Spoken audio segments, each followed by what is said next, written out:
Welcome back to this series called Gateway to the Holocaust.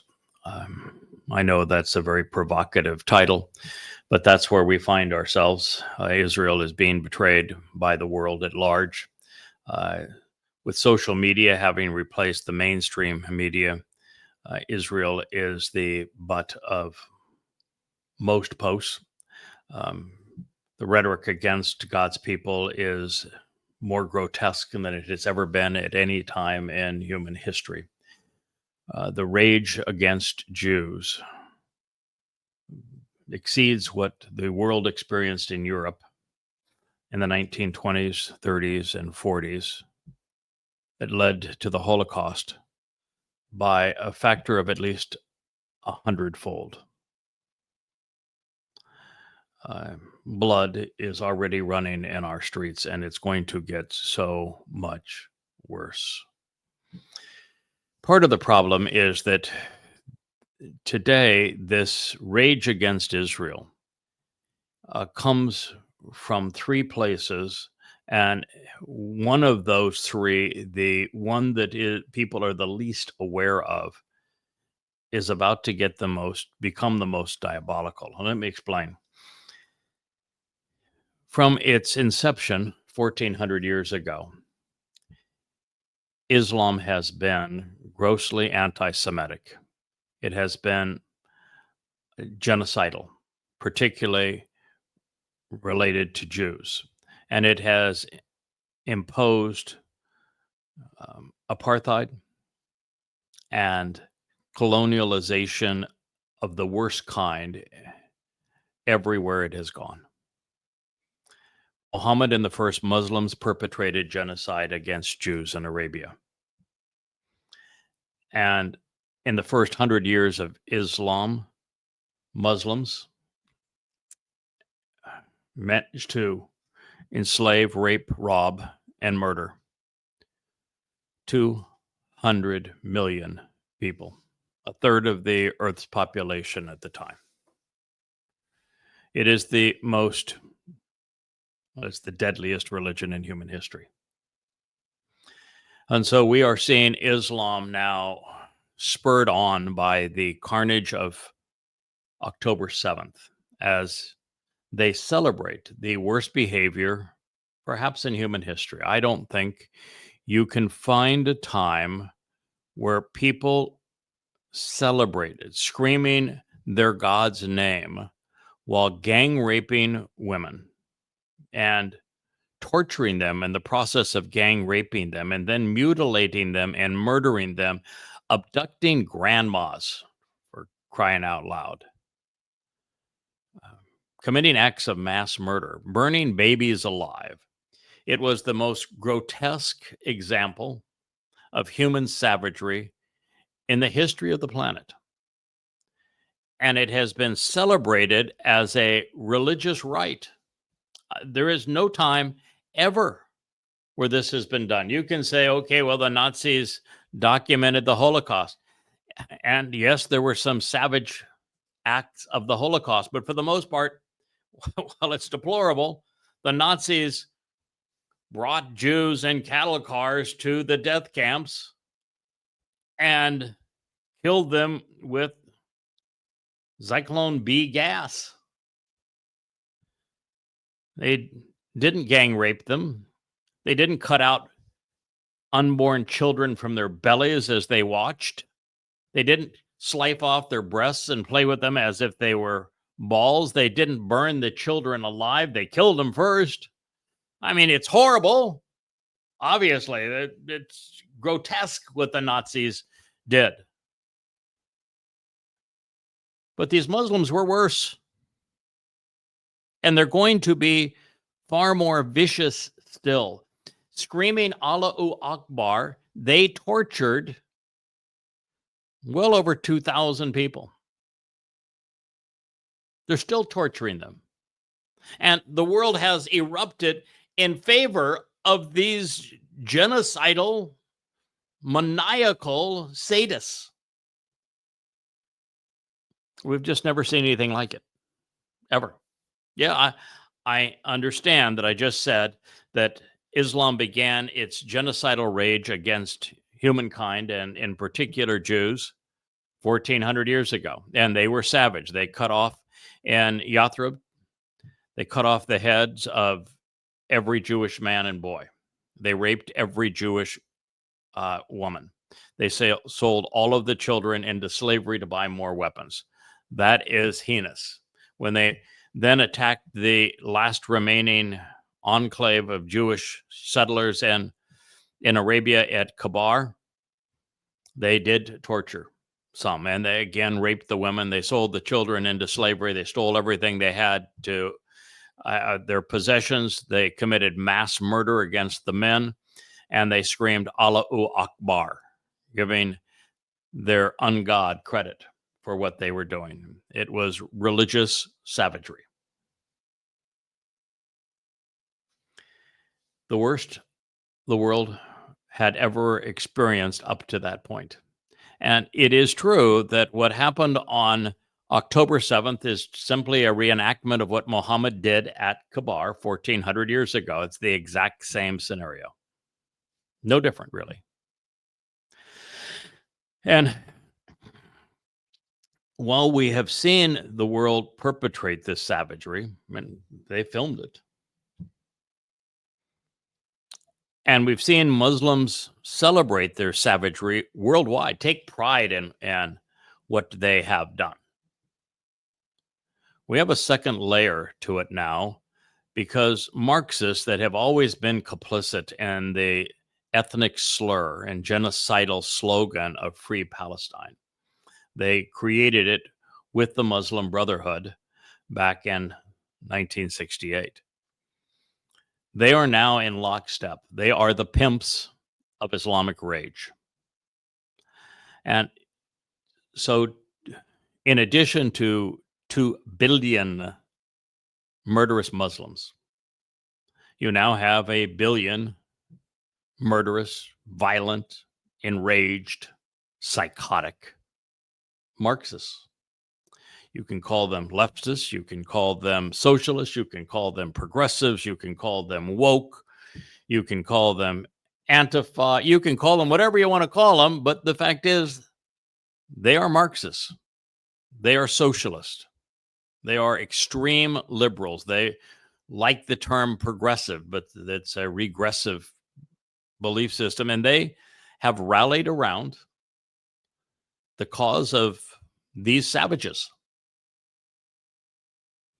3 billion people. And the problem with the Marxists supporting the Muslims is that the Marxists give the Muslims a sense of legitimacy and credibility. And they also change the dynamic in terms of governments and the way governments work, because in the last 40 years, almost everyone who has been educated has actually been indoctrinated in Europe and the United States in Marxist, progressive, libertard culture where no one is thinking. Everyone is indoctrinated. We have an entire generation, and perhaps 2 now, in America and Europe that have dysfunctional consciences, that are incapable of exercising good judgment, that are clueless when it comes to evidence and reason, and they are spouting platitudes that are not only entirely hypocritical, completely errant, totally irrational, they are grossly immoral, and yet they're proud of it.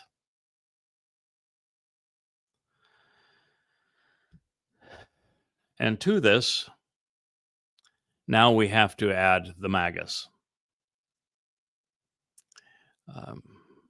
You would have thought that the quote-unquote conservatives on the right would be in opposition to the numbskulls of libertardism that have become Islamic pimps. And while they lash out at them, they are about to coalesce in agreement in opposition to Israel. Trump has been bribed by the Saudis, the United Arab Emirates, and Qatar, the International Bank of Islamic Terrorism, the birthplace of Islam, by $16.5 billion over the last 4 years, Trump and company. I have pointed all this out. I've laid the facts out. They're irrefutable. Trump's own people admit to them. $16.5 billion. It's a lot to give one man to own him, to pull his strings. And Trump did it, for the money, certainly. But he also did it because he wants to, his ego is so great that he is just enthralled with his deal making and thinks that he's going to be the one who does the deal of the millennia by his own acclaim. And that deal of the millennia is going to be the normalization of relationships between Muslim countries and Israel. The problem is that no deal between a Muslim and a non-Muslim is ever binding on the Muslim. Read the 9th surah of the Quran.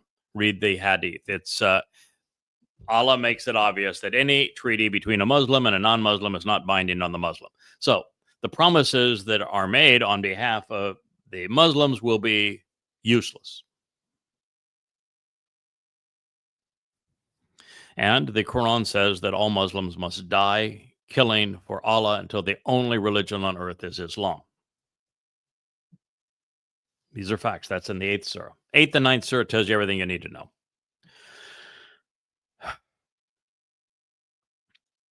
The consequence of that deal is that Israel is being served up on a silver platter.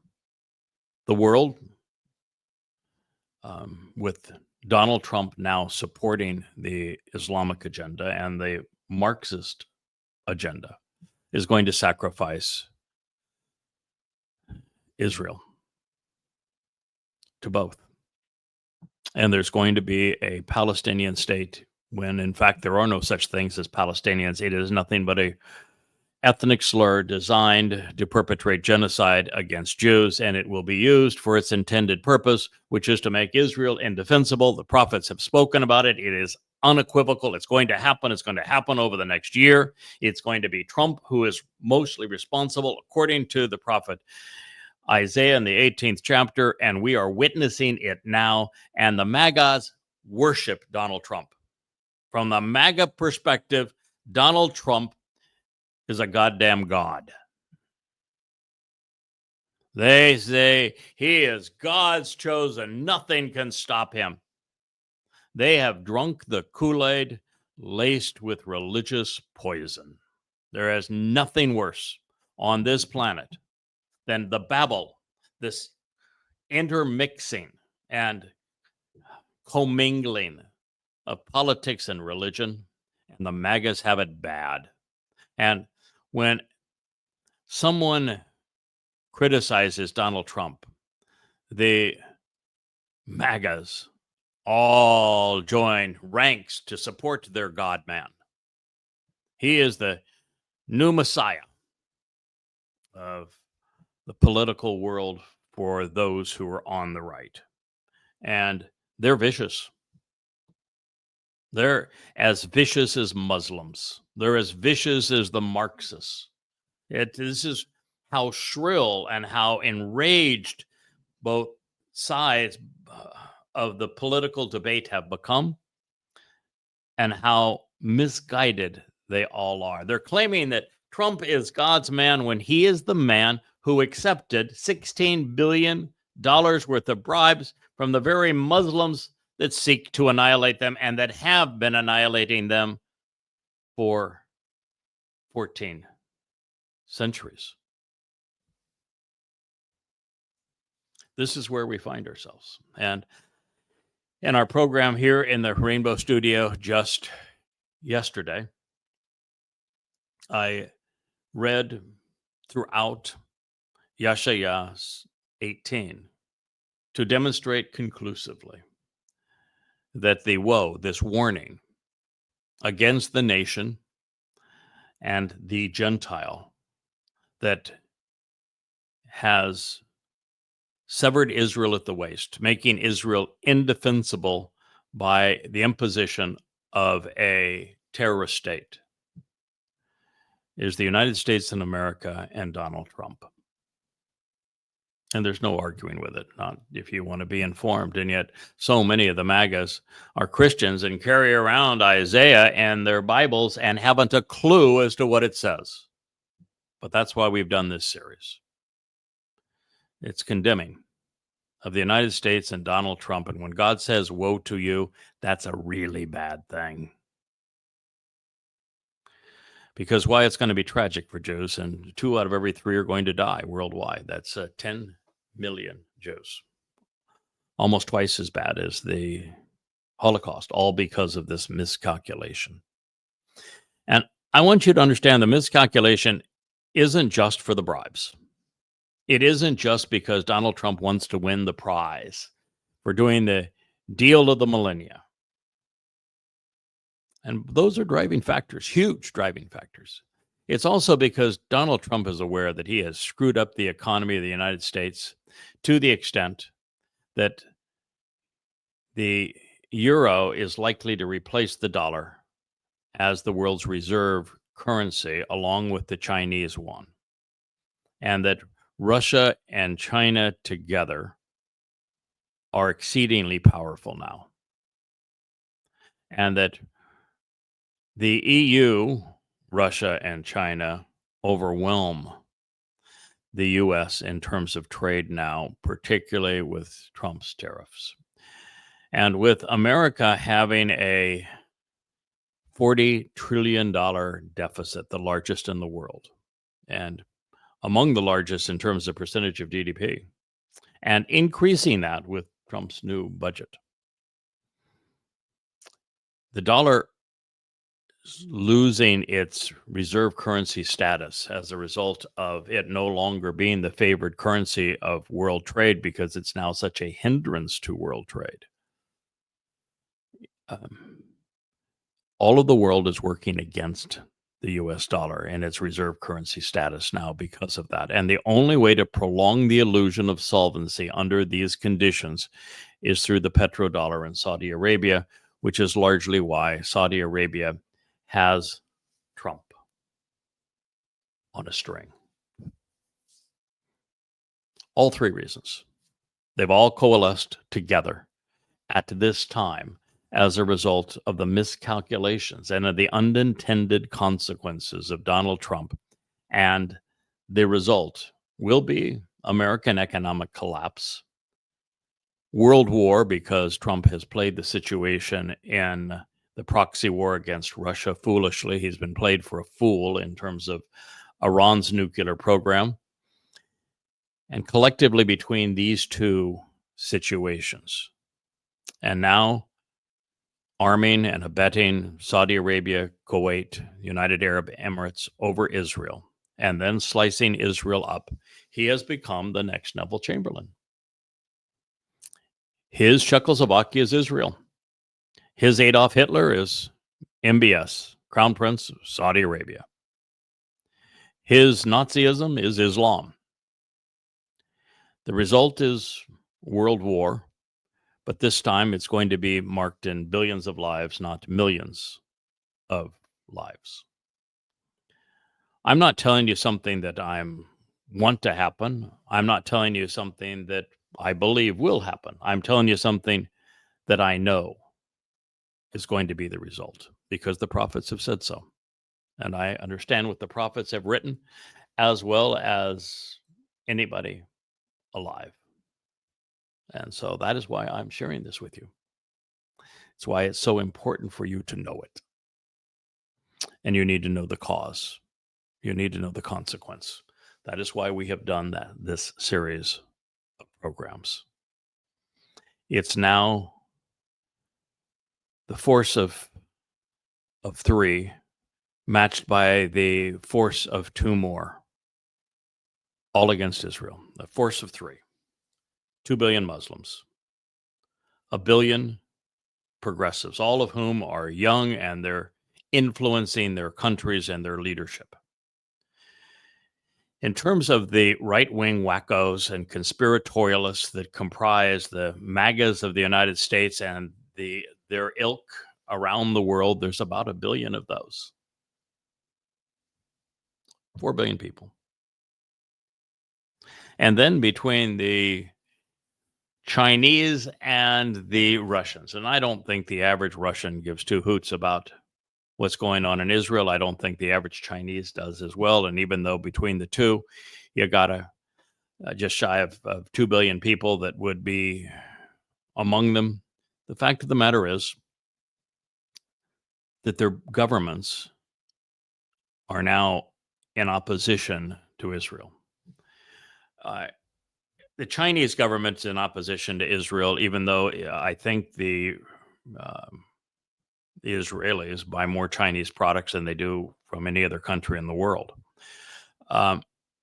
Because of the fact that Chinese purchase and sell more to the Islamic countries by such a huge margin, and they also share in the enormity of the pipeline project from the Caspian Sea that brings gas into China to run its industry, and therefore it is locked in with the Iranians and with Muslims.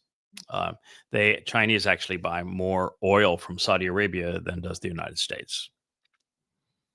And Russia now, because of the proxy war the United States caused, going back 17 years ago, to reenact the Cold War to make it a hot war.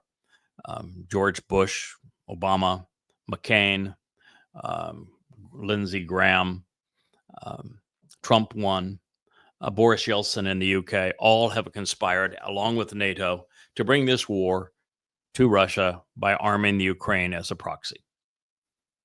And there is no outcome for that war that is good. And most outcomes, because now it is a lost cause, because the EU is absolutely mad about pursuing the war.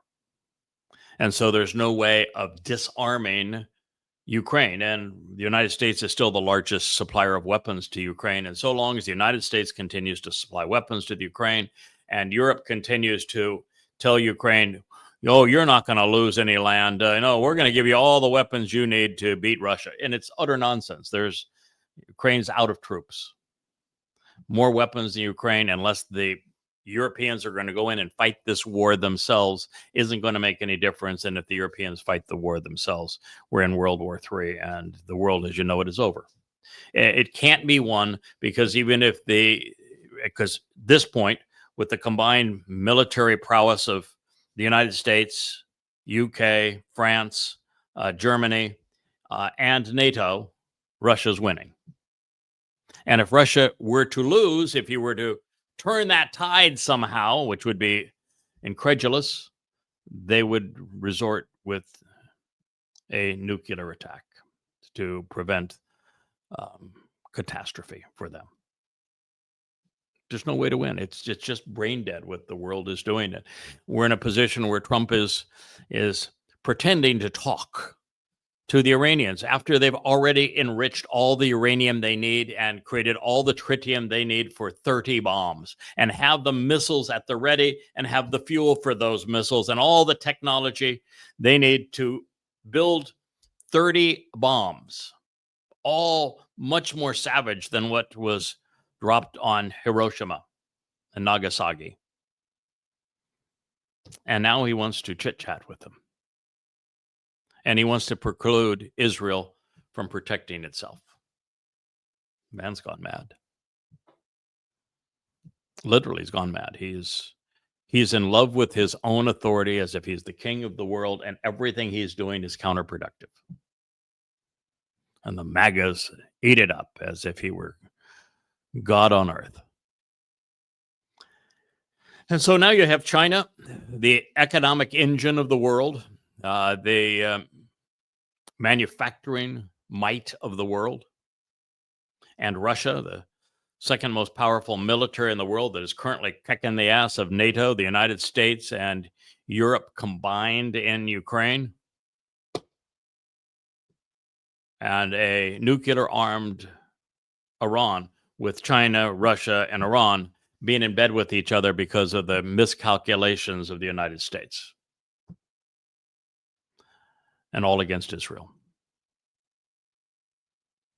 And the United Nations scheduled to meet within the week to destroy Israel by imposing a Palestinian state, with Palestine not describing a ethnicity, not describing a nationality, not describing anything more than a Muslim, Islamic, and Marxist leftist plot to perpetrate genocide on Jews. That's all it is. That's where we find ourselves. And the reason I care, beyond the fact that it's right to care, we should want to do what we can to warn the world about impending nuclear holocaust. We should want to do all we can to inform the world that God's people are Israel, and it has consistently prevailed that the prophecy that God gave, curse them and he will curse you, prevails. Bless them and he will bless you. And the United States, Russia, China, Muslims everywhere, and Marxists the world over now wear the badge. I hate Israel. I'm against God. Have brought the wrath of Yahweh upon me. That's where we are. I care. I care deeply about the result of the time of Jacob's troubles, and that all of this is leading to the deaths of what will be 2 of every 3 Jews. That would be 10 million Jews. Pains me, hurts me to know that's going to occur, and that I can help those who will listen, but I cannot stop what is been reported in our past regarding our future from occurring, playing out exactly the way that Yahweh has witnessed it, not desires it to happen, but certainly has witnessed it having occurred in our future and reported in our past, which is the nature of future history that's called prophecy. But I can protect those who are willing to listen. And that is my job. And that's what we're reading right now as we go deeper into Yeshaya 18. God is telling you exactly that if you want to survive this, whether you be a Yisraelite, Yehudim, or you are a Goyim, if you want to survive this, God wants you to listen. He wants you to read, and he wants you to respond and do exactly as I am telling you now, because I speak for him. Now that we have finished Yeshaya Isaiah 2, we enter Yeshaya Isaiah 18:3. All of, that means the entirety of, Kol. You who inhabit Yasab, those who live upon this perverted planet, the earth, Babel, the world, the inhabitable parts of a confused world, which is in the process of destroying itself from Bel. Bel is the Lord is Satan. This is the chamber of the Lord. What God is saying is that this world, he left. God left this world during the Exodus. Jews, which he tried to befriend, to elevate, to nurture, to protect, to enrich, to enable through his presence and through his Torah, making them his children, were so irascible, so disagreeable, that God says, I'm done with you. Moshe couldn't stand you either. He says, I'm done with you. Both of them bailed on you because you were too miserable, and neither has changed in that regard. By the time you get to Hosea, God's announcing the divorce. I said, yeah, I'm gone. You're not my children. I have divorced you. Our relationship is over, and I'm not returning to you until you return to me, which is the purpose of the YAHOWAH blog, which is the purpose of the Yada Yahowah series of books, free at yadayah.com. And so the earth, with Yahowah having left, he left us with, his prophetic discourse. So we fully capable of finding out who he is, what he's offering, what he's expecting in return, how we should respond to him. It's all there. And fortunately, no one paid any attention to it. And so the earth has become the playground of the Lord, and the Lord is Satan. So all of you who inhabit this perverted earth, this playground of the Lord, and also those who dwell in the land. Now, the land is Israel. So this is a message to everyone on earth, and especially to Israel. When, accordingly, and as soon as, by association and simultaneously, when the Nesh, the sign and banner, the means to effectively gain people's attention, to communicate with them such that all can be rallied to the point of action, drawing them together so that they engage in a productive manner, all by conveying the most important information conspicuously within the community. Nesh, sign and banner from Neshish, to be raised.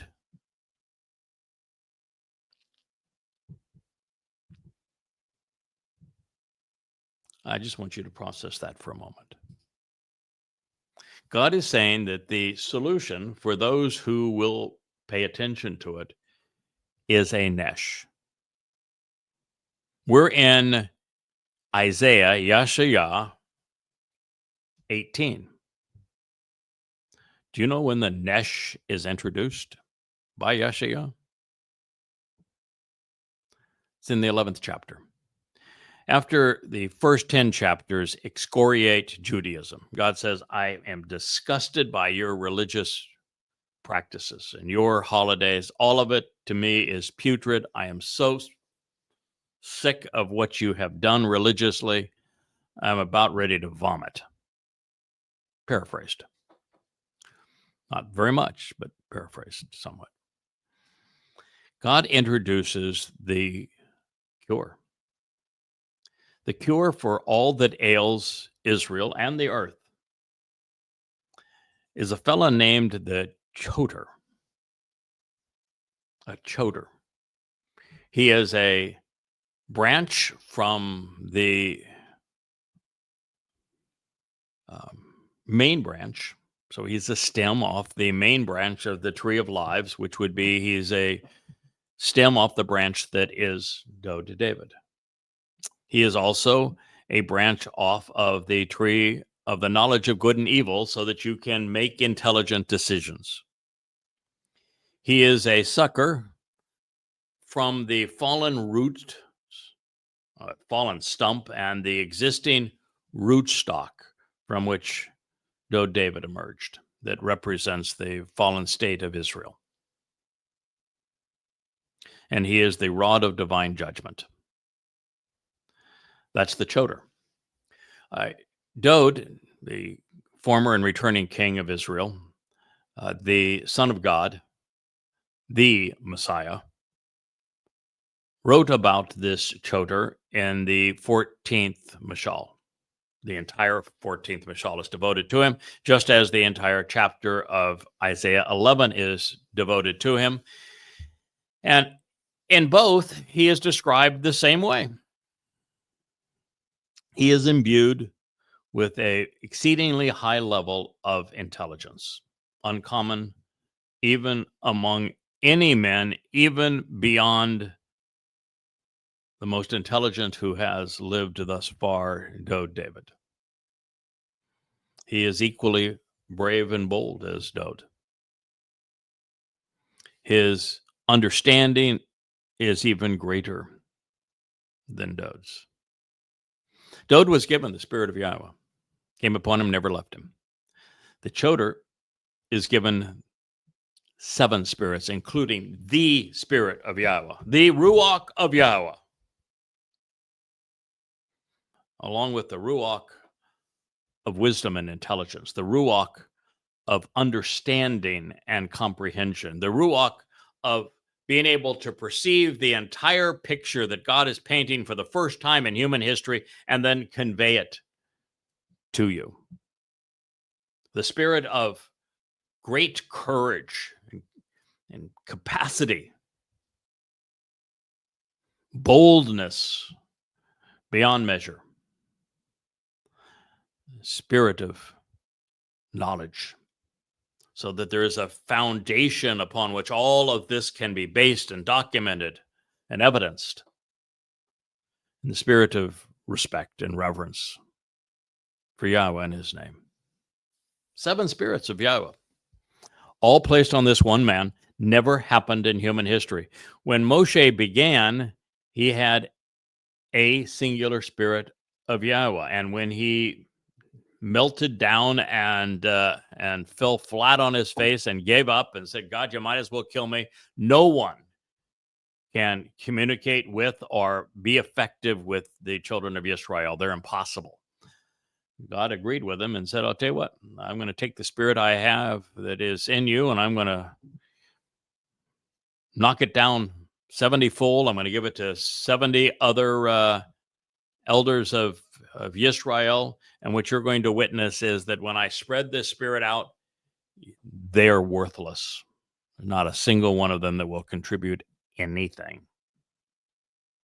So you got 1/70 of the Ruach on Moshe. You have a full Ruach on Dod. You have 1/70 of a spirit on useless elders of Israel that accomplished nothing according to God, which kind of runs in the face of the Talmud, doesn't it?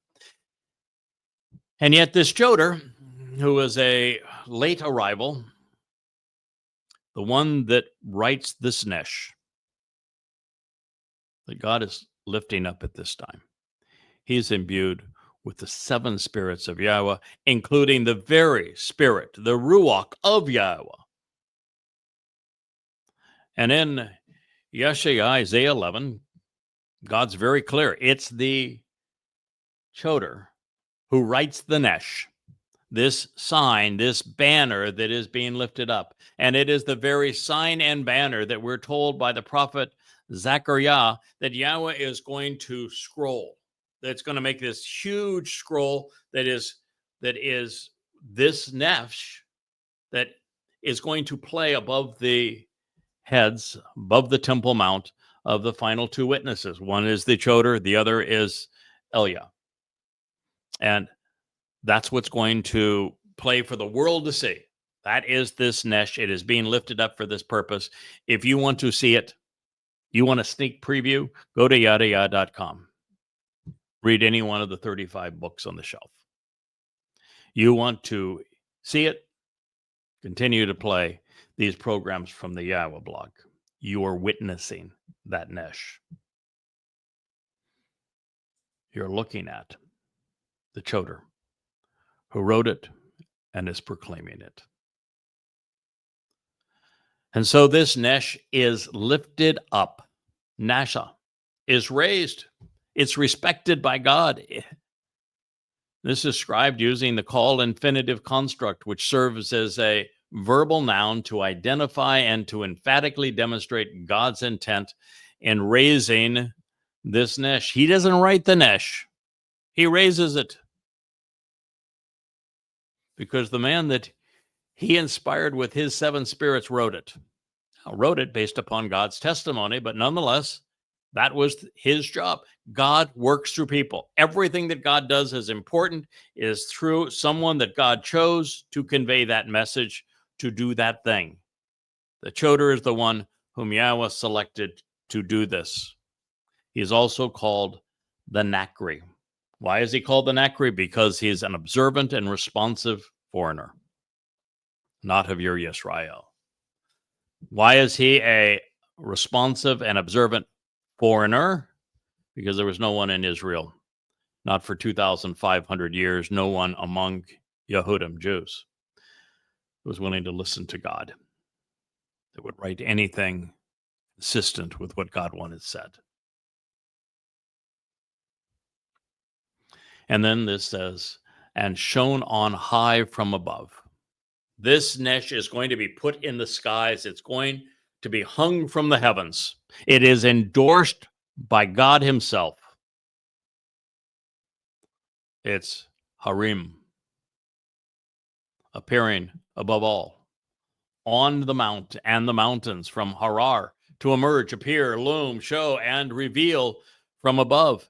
Its purpose will be for you to become perceptive. Ra'ah, its intent will be to provide insights and understanding from all of you who are willing to be observant and thoughtful and consider what you're witnessing.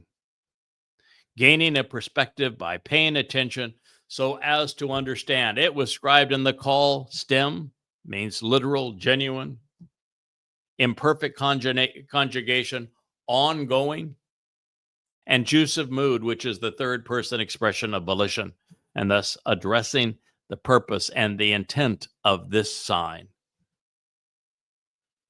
For all of those who are genuinely observant, with the benefits unfolding over time. And also, when the shofar, according to, and as soon as, by association and simultaneously as, the shofar, the trumpet comprised of a ram's horn, used for signaling that which is symbolic of the purpose of, when is the shofar blown? Shabuah and Towrah. What is the person that Yashayah describes as the Choder, as the Nakri, as the final Zeroah, as the Kol voice of Yahweh? What is his primary job? Do you know? Why is the shofar being listed here? Yes, he is the one, according to Yashayah, that writes this nesh that God lifts up. I've got 35 books, the most comprehensive study on the Torah ever written. Most complete analysis of the prophets ever delivered. Amplified translations derived from the oldest extant resources of the Dead Sea Scrolls, scrubbed of the diacritical markings so that there's none of the rabbinic malfeasance associated with them, so that you would know the truth, the whole truth, and nothing but the truth, and that because of the way they're written, you can examine every single word under a microscope through dictionaries and lexicons online and validate that it is all true. Shofar. The ram's horn is important because the ram is Dod, our king. Our ram's horn is a sign of Dod's power. He is our king. He is our prior king. He is returning as king, king of the universe. He's going to be here in 8 years. I am his herald. The shofar is important because the shofar is blown for 2 of the 7 Moed Mikre, the 2 that I'm most responsible for. Dod fulfilled the important ones.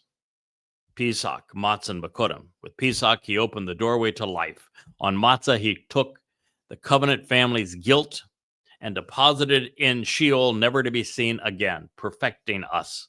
On Bakurim, the Bakor, the firstborn son of God, signed our adoption papers into God's eternal family, awarding us this enormous inheritance of the covenant so that God could empower and enrich and emancipate and enlighten us. Dod fulfilled those first 3.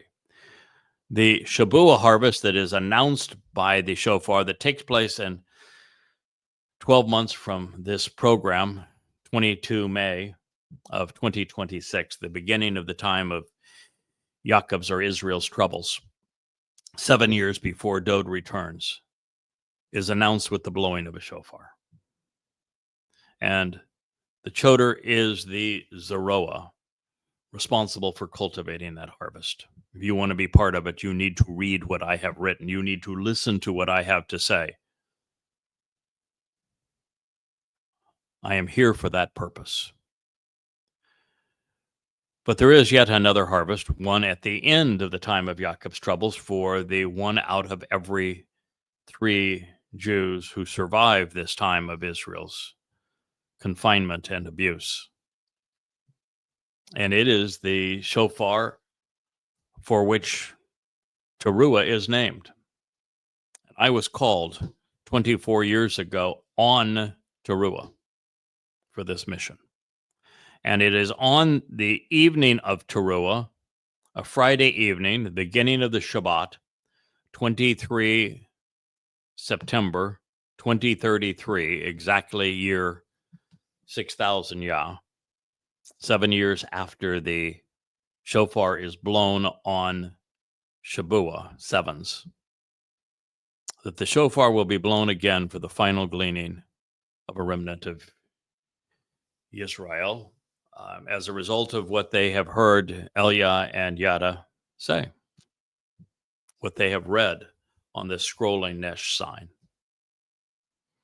And this will be the final opportunity to become immortal and to live among the stars with Yahowah. But as the sun rises the next day, the Shabbat of Towrah, 24 September 2033, year 6000 Yahs, just now 10 days before the Messiah, Son of God, King Dod, returns with Yahowah on Yom Kippurim. The one who has written that Nesh, that sign that God is uplifting, he's going to sign it in blood, his own. He is going to lay down his life as the Adamah Parah, the bloody red man of the earth, who is productive and fruitful, cultivating these harvests. He is known as the red heifer. Don't be looking for a red cow. Just like the Passover lamb is symbolized by a lamb, in its fulfillment, it was the body of an extraordinary man, David, who fulfilled it just as he said he would in the 22nd and 88th Mizmor, where he described his death by Roman crucifixion 1,000 years before he endured it. Yes, indeed. In 33 CE, the Messiah and Son of God, David, fulfilled Passover on the right date, just as he said he would, and he was crucified by the Romans. The whole myth of Jesus is a ripoff, a robbery, identity theft, a crude counterfeit of David, although slathered with a high dose of Dionysus to give him a man-god image and to create the myth of the resurrection. Otherwise, it's David.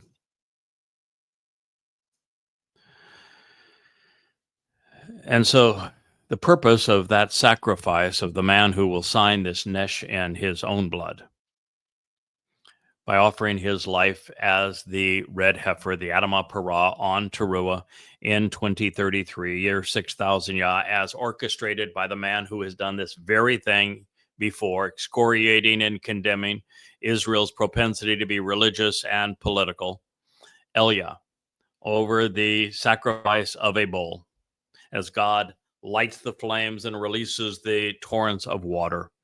It is Elia that will do this very thing to prepare the adulterous woman that is Israel for the return of her king so she can be betrothed to him. That is what's going to occur. That is why the mention of the shofar.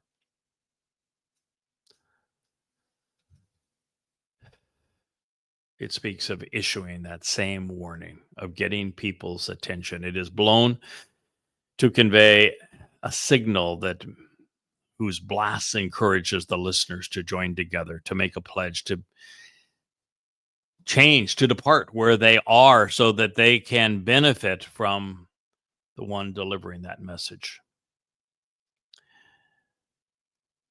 And the prophet says, when the shofar is blown, when that nesh is raised, listen, Shama. This is something that Israel has a very difficult time doing. They'd much rather blabber away to God with rote prayers. They'd even take the Shama Yisrael, which says, listen to Yahweh. Yahweh is one. They would rather spout it out than listen to Yahweh. And yet, if you're not willing to listen to Yahweh, then you can't engage in a relationship with him.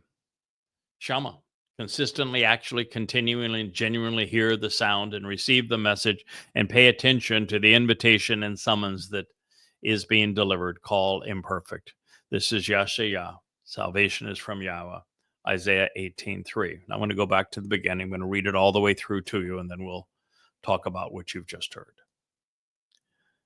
All of the entirety of those of you who inhabit the earth, and also those who remain and dwell in the land, this remnant of Jews in the land. When the nesh, this sign and banner, this means to effectively gain your attention, to communicate, rallying you to action, is lifted up and is shown on high from above. Its purpose will be for you to become perceptive, for you to witness and understand. And also, when the shofar is blown, when it is sounded, when it conveys this signal in association with Shabuah and Towrah, listen. You're not listening to the sound of the trumpet. You're listening to the sound of the trumpeter. He is the troubadour of Towrah. He is the voice of Towrah. He is the literal fulfillment of Towrah. He is the one cultivating the Shabuah harvest. Listen to him. It's part of the YAHOWAH blogs. That's why we're doing the YAHOWAH blog. Listen to him.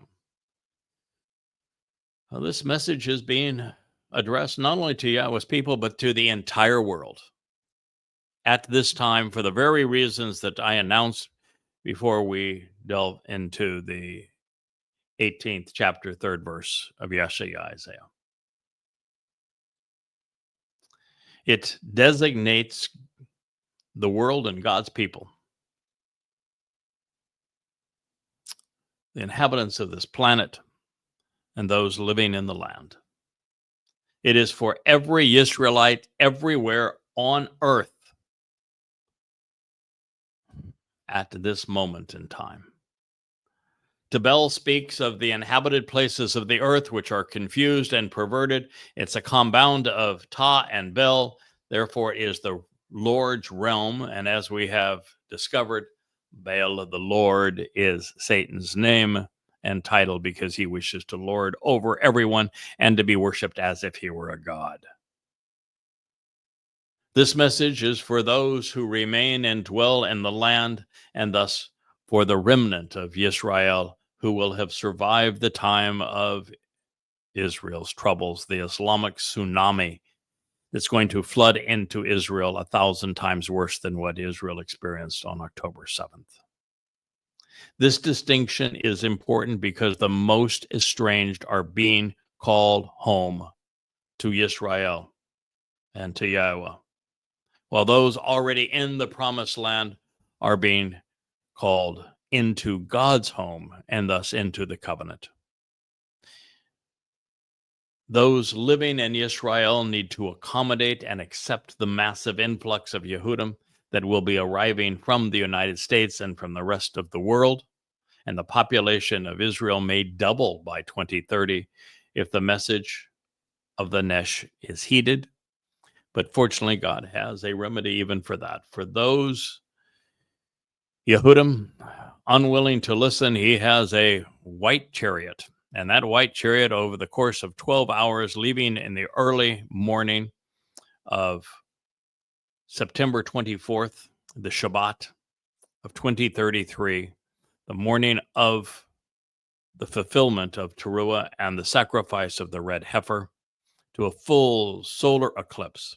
It's going to canvass the entire globe and going to find every Yehudim that remains on the earth that is at least open to renouncing religion and politics and accepting Yahweh and the message of Elia and Yada, who will read the Nesh. And they will all be brought into Jerusalem for this, the greatest show on earth. Now, as we have discovered, a time is coming when Yahweh is going to lift up and prominently display the Nesh sign and banner to accomplish this very thing. His plan was detailed in Yeshaya, Isaiah, throughout the 11th chapter. And so now you will find the words depicted on this Nesh among those. It's going to include those written in Yada Yahowah. It's going to include the Yahweh blog. We heard specifically through Zechariah, the second to the last prophet, that it's going to be a moving scroll. It's going to be enormous in the sky above the two witnesses. An introduction to God, observations, coming home, even Babel, Twistianity, and goddamn religion are all going to be scrolling, as well as episodes of these very programs. That's why we're doing them. There'll be a library of them. And I take comfort in knowing that every word found therein represents a devoted and honest attempt to accurately and comprehensively translate and convey Yahweh's words, and then commit them to an amplified translation such that they can be validated. And for those that say, "Oh, I already speak Hebrew. I don't need no, dadgun translation." Oh, yeah, you do.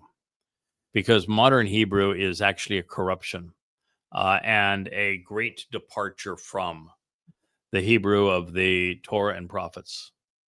And your Hebrew needs to be cleansed of rabbinic transliterations, rabbinic diacritical markings, rabbinic malfeasance, because there is far more influence on the language of Hebrew that Jews in Israel speak from two outside influences than there is from the original Hebrew of the Torah. One would be rabbinic malfeasance, where they have deliberately tried to conceal the identity of Yahweh from you. And the other is that there are more loan words from English and modern Hebrew than any other language, because America's influence on technology and communication today. So you really need to have an amplified translation where you can check the original meaning of the word against dictionaries that define them as that word and its root were described and defined at the time that this was revealed. And collectively, what you read in these books is going to lead to contemplation and understanding, just as you get to that same place by listening to these programs. Yahweh wants the individual that is translating and compiling the Nesh to be Yada, to be known, so that Israelites, Ra'ah, look and pay attention to what he has written for their benefit at Yahweh's insistence. The Nesh is Yahweh's, making it consistent with the message of Moshe, Shamuel, Dod, Yashaya, Zechariah, Malachi, Hosha, Yoel, to name a few, and a few, and others. Based upon Yahweh's prophecy and his propensity to work through men rather than to dictate to them, Yahweh's Choder has risen to the occasion. He is scribing God's message as a highly useful tool. The Nesh sign is being composed based upon Yahweh's prophetic testimony, whether it is in the Yahowah blog as we look into this camera and face you directly, or it is through the diligence of these 35 books that you will find at YAHOWAH.com, or that are being presented based upon their incorporation into my life so that I can share them with you in these live streams. The conclusions and the insights are from the Torah, the Nabi, the Mizmor, and come by way of the seven spirits of Yahweh, including the Spirit of Yahweh. And this report is essential for God's people at this time. Yada was called and has been prepared for this moment and this mission. It is why there are three Zeroah: Moshe to convey Yahweh's message to mankind, Dod to live it, and Yada to bring Yehudah and Yisrael back to it.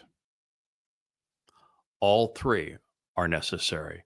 Take any one of the three out of the equation, and nothing of value remains. Why? Because no one understands it, because no one lives it, because no one pays attention to it, because you can't capitalize on it unless you know who did what to whom and why. And there isn't a single rabbi, not a single pope, not a single priest, not a single pastor that understands any of this or have shared any of it with you. Not in 2,500 years. Unique among men, as is God's custom. Like Moshe before him, the Choder is well versed on the enemy opposing God's people. I know Islam and Twistianity and understand these two menaces better than anyone alive today, and maybe better than anyone who has ever lived. In fact, I would say it's likely that I know and understand Islam and its demonic nature, and Christianity and its satanic origins, both religions, better than anyone who has ever lived. And the proof are the 10 volumes of Goddamn Religion and Twistianity. You cannot read either of them and remain a Muslim or a Christian. Impossible. No one can ever read those 10 volumes and remain a believer in their religion. And you cannot read them and not understand exactly why Christianity was so hostile to God's people for so long. Or that when Christians say, oh, we support Israel because Jesus, he was a Jew. No, Jesus never existed. And the Christian New Testament demonizes Jews to steal their inheritance. And Islam is satanic from the beginning. Allah is modeled after Satan. Muhammad was the worst man who ever lived by any rational standard. The Quran is the worst book ever written by any rational standard. And so we are dealing with the reality that if you want to protect Israel, if you want to save Israel, if you want Israel to understand what it is that God is offering you and what was taken from you and what the rabbis did to create Islam and Christianity. Both religions are the fault of the rabbis. Rabbis created Israel's greatest foes. And rabbis, even within their own religion, Judaism, are responsible for the diaspora and for the curse of Palestine. Your greatest enemies are these rabbis. I exist to undo the damage they have done for those who are willing to listen to Yahweh.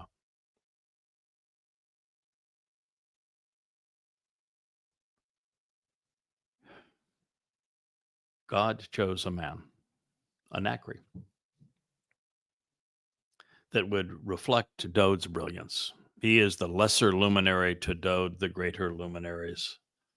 Great light that he has shone upon the world by fulfilling Pesach Matzon B'Kodem, by writing this great commentary that he has written on the Torah.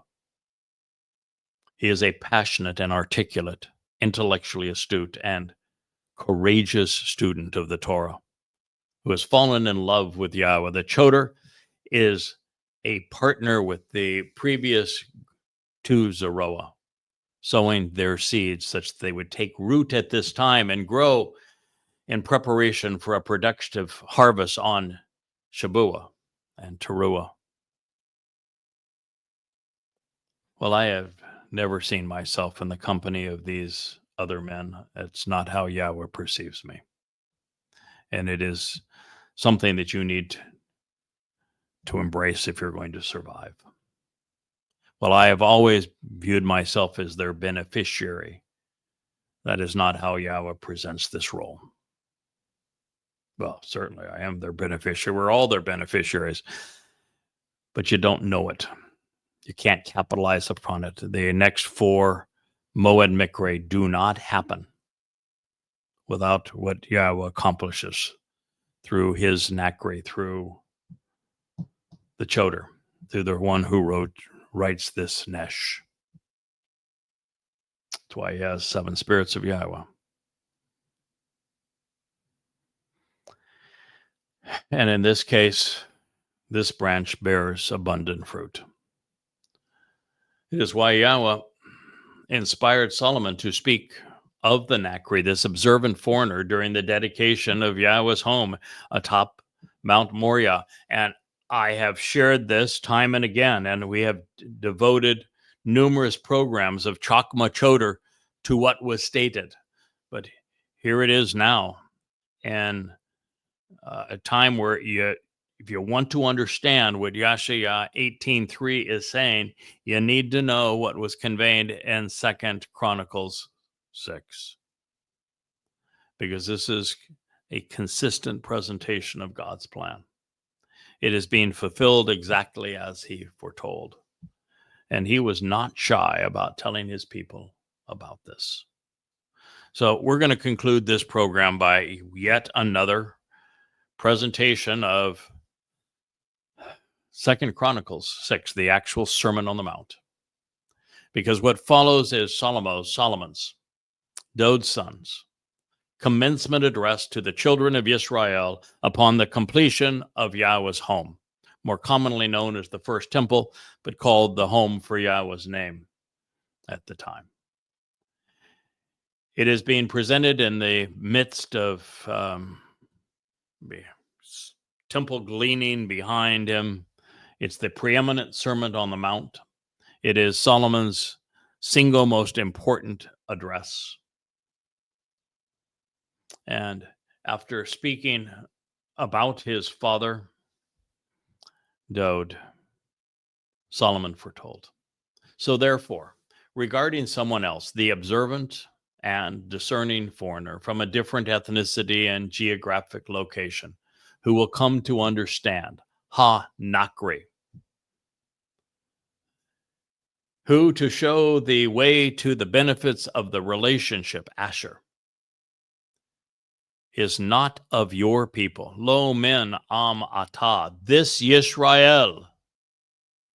He will come from a different and distant country and a distant time, out of a land a great distance away from Yisrael, following a long interval of time for the express purpose of being a witness and providing answers regarding your important, tremendously empowering and distinguished, growth promoting and magnifying, astonishingly great Shem, your name, serving as the influence of your hand, of your ability to accomplish the mission, along with being Shazak, powerful, passionate, an individual who is prepared to lead, a very strong and influential person with a fighting spirit, who is ready and able to protect the people from harm, who is intensely prepared and resolutely capable, as a Zeroah, as the one who cultivates the seeds for the final harvest, such that it is productive, whom you have extended. When he arrives on the scene and chooses to pursue this, then he will help interested parties reconcile their relationship and provide those who exercise good judgment with the information and justifications needed to make a correct and reasoned decision regarding this familial relationship, this home and household associated with God. Dabarim ha-yomim, words of the day, 2 Chronicles 6:32. When you hear it coming out of the heavens, coming from the atmosphere, listen to what is revealed via the satellites from the sky within the location where you live. Then engage and act accordingly, doing everything under the auspices of free will.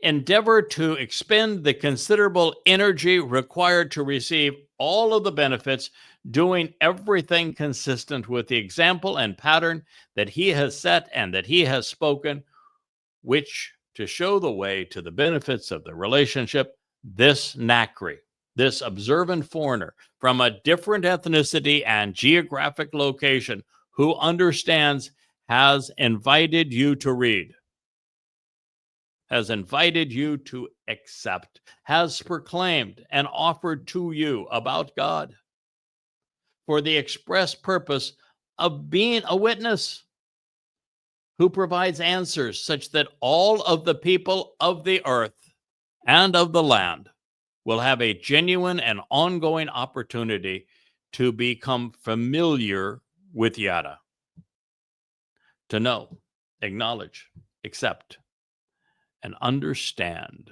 Yada,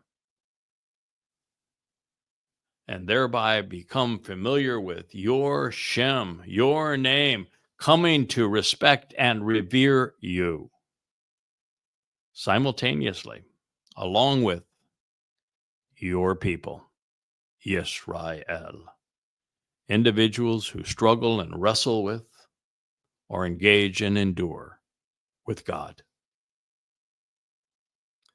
And also so that they may know that truthfully, your family and this house, which to reveal the correct path to walk, to give meaning to life, I have built for the family. And it is designated and called by your name. Dabarim ha-yomim, words of the day, 2 Chronicles 6:33. I did not ask Yahweh to draw your attention to Yada Yahowah, only to help me write it correctly for your benefit. I did not ask Yahweh for the Yahweh blog, for turning my home into studios, for transforming people's lives so that we could do this for you. For all of these lights and the cameras and the microphones and the platforms for which to draw your attention to God. I didn't ask God to write any of these many hundreds of prophecies about what we're doing together.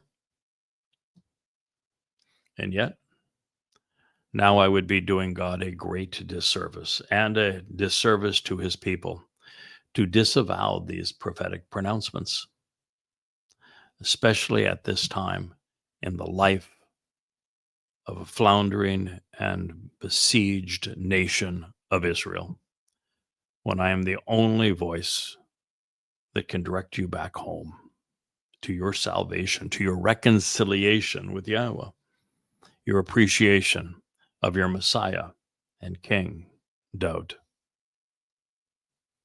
Yahweh wants Israel to listen to him and to come home. And not finding a Yehud who was willing to engage, God not only stooped to using a goy, he is pleased with what we've accomplished on his people's behalf. Not only with Yada Yahowah and with the YAHOWAH blog, but the entire family, how we have come together and rallied together to share Yahweh's message with his people at this time. So what's your response? After all, it's a fair question. Since Yahweh has asked you to listen to what he has to say and respond, doing all he asks. Well, thank you for this time and the Rainbow Studio of the YAHOWAH blog. I am your host, this Nakri, the Choder. Yada. Thank you for listening.